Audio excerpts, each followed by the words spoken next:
Bora falar de escrita. Terceiro vídeo.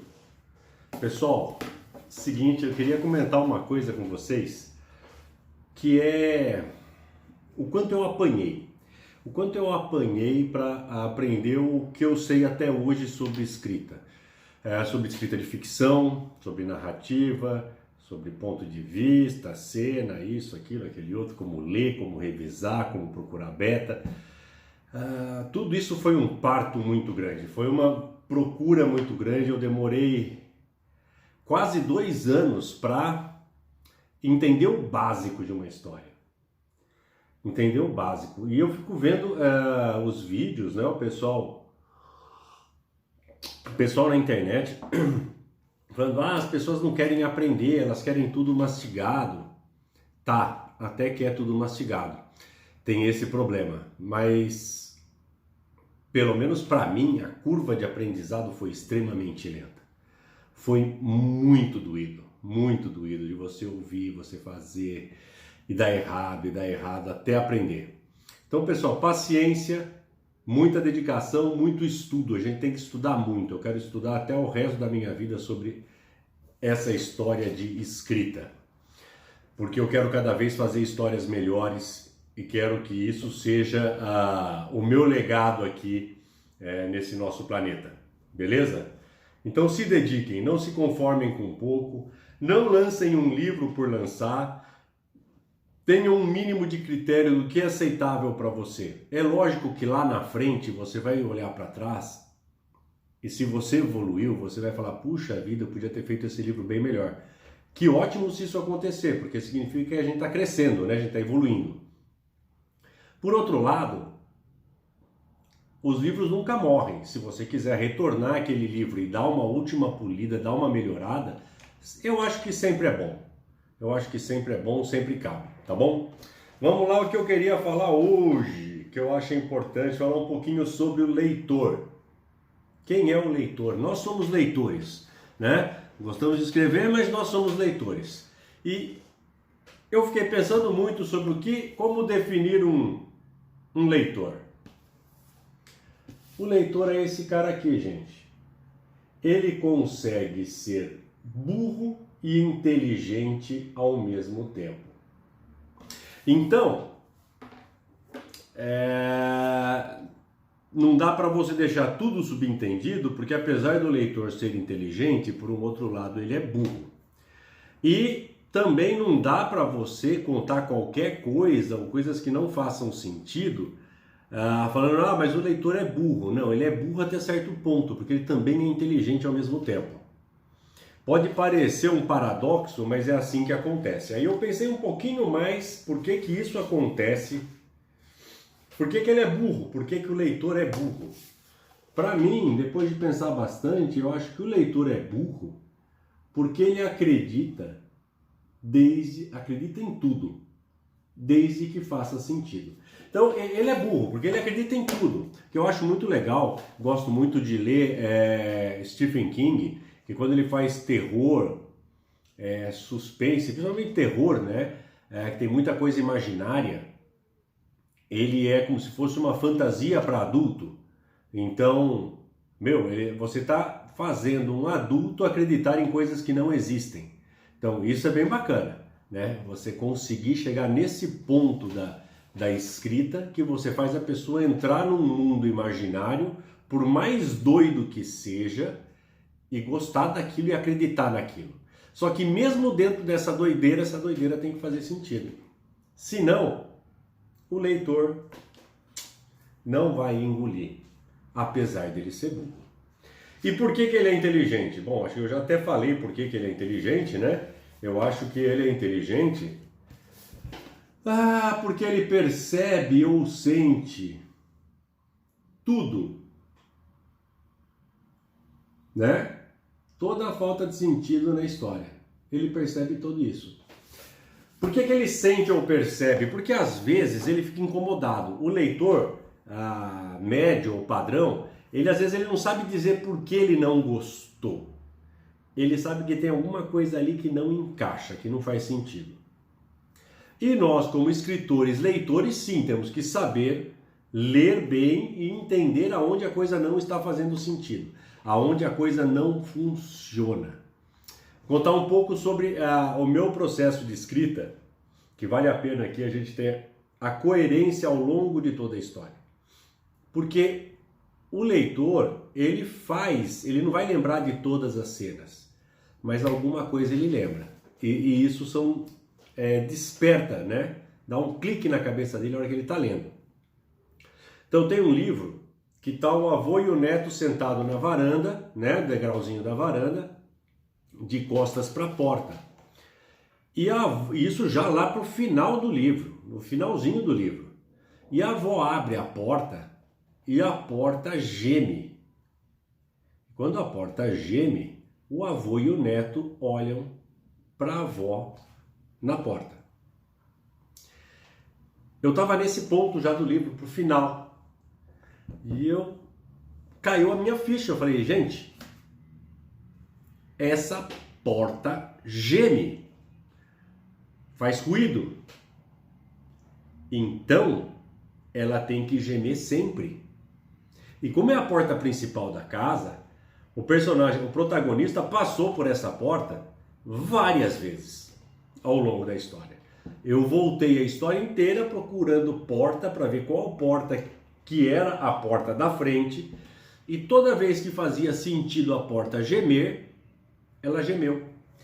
Eu acho que ela só não gemeu uma vez, que foi uma hora que o protagonista passou correndo tão rápido, abriu a porta e saiu, que ele estava com a cabeça em outro lugar, que ele não notou que a porta gemeu. Então tudo isso faz coerência. Então se a porta geme nas horas que ela tinha que gemer, a hora que ela geme num ponto importante lá no final, porque é importante, porque o avô e o neto percebem que a avó saiu, porque a porta gemeu, porque eles não estão de frente para a porta, isso dá um clique no leitor e ele sabe. Então o leitor é inteligente. E ele é tão inteligente que ele também gosta que tudo faça sentido. E na burrice dele, ele quer que a história seja em linha reta. Que a história vá começo, meio e fim. Óbvio, temos dezenas, centenas, milhares de livros que o pessoal embaralha a ordem cronológica das coisas. Mas nós, como leitores burros que somos, gostamos do negócio que vai no tempo certo, na hora certa. Então, mexer na cronologia é uma arte. A gente pode até falar sobre isso muito tempo, podemos fazer outros vídeos depois, entrando um pouco mais a fundo de cada detalhes, né? Mas eu vou dar um exemplo clássico, que eu acho que quase todo mundo que leu 100 Anos de Solidão sabe mais ou menos como começa o livro. De tão impactante que é esse primeiro parágrafo. Que ele fala assim: muitos anos depois, frente ao pelotão de fuzilamento, o coronel Aureliano Buendia haveria de se recordar do dia em que conheceu o gelo.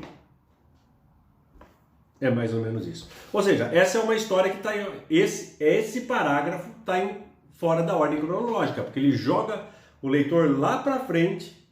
Coronel Aureliano Buendia, ele está na frente do pelotão de fuzilamento, se recordando do dia que conheceu o gelo. Olha que legal. Só que isso já te dá toda uma ambientação para a história, né? Porque, pô, se o cara é coronel, ele está na frente do pelotão de fuzilamento não é uma coisa que acontece todo dia, né? E outra, conhecer o gelo, quem de nós se recorda quando conheceu o gelo? Então, se para o coronel Aureliano Buendia, na frente do pelotão de fuzilamento, lembrar do dia que conheceu o gelo, é porque para ele foi algo muito impactante e muito diferente do que é pra gente. Então começar o livro assim, fantástico, porque você não tem uma história pregressa, né? Você não tem ali, você está ali começando a história, então o leitor ainda não tem uma imaginação para saber o que está acontecendo. Mas isso faz o leitor falar, opa, quero saber mais sobre isso. Então sempre é possível. Então você tem todas as técnicas, né, de flashback, backstory, um capítulo para frente, capítulo para trás. Mas, por exemplo, no caso do flashback, você pega o leitor com carinho e fala, olha, vai começar um flashback. Eu acho que você não faz isso, mas você mostra para o leitor que o personagem está começando a se recordar de alguma coisa. E quando ele termina de recordar desse flashback, que pode ser uma cena muito comprida, né? Você tem que pegar o seu leitor e trazer ele de volta para aquele momento inicial, né? Por exemplo, né? O personagem está lá, ele está tomando café, ele toma um gole de café e fecha os olhos. Aí ele entra no flashback dele. Quando termina o flashback, ele abre os olhos e vê o fundo da xícara vazia. Precisava de outro café, sei lá, né? Mas é por aí. Então você levou com delicadeza o seu leitor a esse flashback, a esse passado, contou o que se passou nesse passado e trouxe ele de volta devagarinho, porque tem que ser, porque senão é terrível, não funciona, né? E outra, qual é a hora do flashback, né? Você não pode colocar o cara, tá numa fuga, né, desesperada para tentar não ser preso e ele vai lembrar do dia que a mãe dele fez um mingau para ele. Não, não vai, gente. Então tem a hora certa do flashback, a hora certa e o flashback certo, né? Ele tem que agregar alguma coisa para a história. Se ele não agregar nada para a história, fora, né? Aliás, quando a história está muito madura, quando a gente já amadureceu, já fez, né? Não é o personagem, é a história pede. A história pede isso ou pede aquilo, para ela ter coerência, senão não vai fazer sentido. Mesmo para os personagens secundários. Às vezes você aprofundar muito no personagem secundário é irrelevante, você está tirando muito o leitor da trama e o leitor fala, pô, e aí, vamos voltar para o personagem principal, não quero saber o que acontece, né? Então esse balanço das coisas tem que ser muito bem feito. Então lembre sempre disso, nós como leitores, burros que somos, gostamos de histórias em linha reta. Começa, meio e acaba, né? Começa, vai pro meio e acaba. Mudou isso, tem que fazer com carinho, tem que fazer com arte. Porque se não fizer bem feito, fica muito ruim. Fica muito ruim. Eu sou ainda um cara que eu ainda tenho problema com isso. Eu ainda prefiro ser o cronológico. Eu gosto de colocar dia 13 de maio de 1995, dia 14. Então eu tenho problema com isso, eu tenho que melhorar. Percebo muito isso em vários livros. Eu tenho alguns vídeos que eu coloquei aqui no YouTube que são muito interessantes. Encontro marcado. Cadê o encontro marcado? Meu Deus do céu. O Fernando Sabino. Encontro marcado, o Fernando Sabino tem umas coisas muito legais. Ele faz uma cena, pá, já pula de dia, trecho de diálogo e tudo isso junto faz um sentido. Então isso é muito legal, né? É muito bacana ver essas histórias correndo. Aqui, que mais que tem, né? Não vamos falar mais não. Outro que também é muito famoso, né? Orgulho e Preconceito. Começo de Orgulho e Preconceito todo mundo conhece. Eu não lembro a frase, para mim não é tão impactante como 100 Anos de Solidão, mas é outra frase impactante que, como se diz, fala do cara que tem muito dinheiro e está solteiro, ele deve estar procurando mulher, né? É verdade universalmente reconhecida que um homem solteiro em posse de boa fortuna deve estar necessitado de esposa. É muito interessante, é um mote do livro, né? Mas eu ainda prefiro 100 Anos de Solidão, a abertura de 100 Anos de Solidão. Pessoal, obrigado. Gostou? Deixa um like. Vamos para os próximos vídeos. Quero abrir muita coisa, pouco a pouco. É difícil. Quem pensa que é fácil, não é.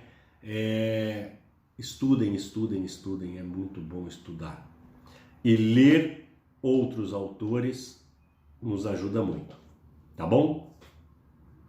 Boa tarde, deixe um comentário, o que você gostaria de saber, me ajuda a construir melhor minha série de temas sobre escrita. Obrigado.